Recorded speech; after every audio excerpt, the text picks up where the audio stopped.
I think there's a lot of paths to becoming a consultant, and I'm an advocate for people, if they want to get into it, that they don't shy away from taking the risk, networking, and starting that journey. It's not going to happen overnight, but it's totally doable.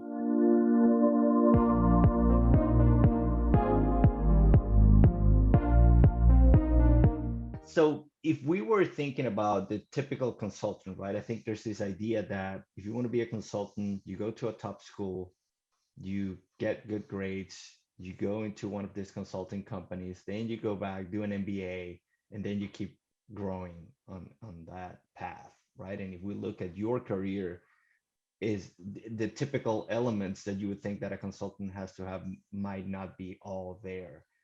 Do you think this is the case, that you're not a liar and the majority of people follow the typical path?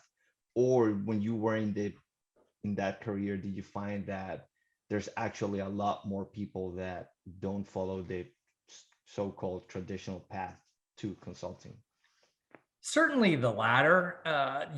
As you get into consulting, you realize that there are numerous paths to get into consulting.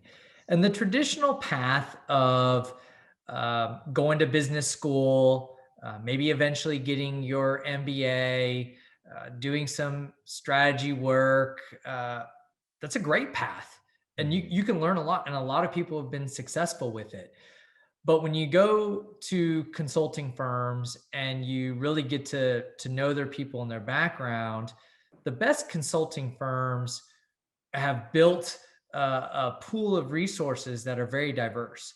One of the best consultants I ever worked with began his career as an attorney, and eventually got involved in business and commercial litigation, got connected with businesses, and realized that he could use those skills differently, but still interpersonal skills, still problem solving, still working under time pressures. And he's a great consultant, and now partner with Accenture. So, I have spent quite a bit of time over the years mentoring others who have wanted to get into consulting.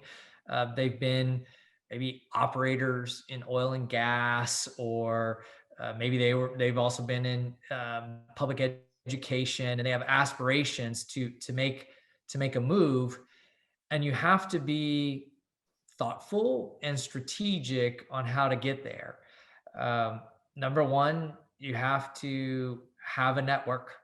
You have to know people who are in consulting, who can mentor you and give you ideas and thoughts. Number two, you can't be afraid of hearing no, because you'll hear no a lot.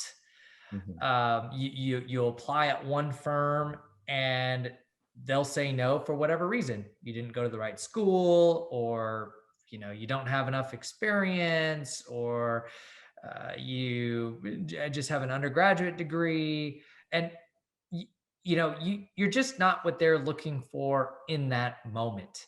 And as you develop a way of articulating how you've already been working as a consultant, how the things you've already have been doing really has been consulting, and as you refine that narrative, then you're able to represent yourself as already a consultant just looking to join firm X or firm Y. And that's when you start to see people being able to make that jump and that transition. So you just have to be listening and ready for when that door opens, when it opens up, and then you step in.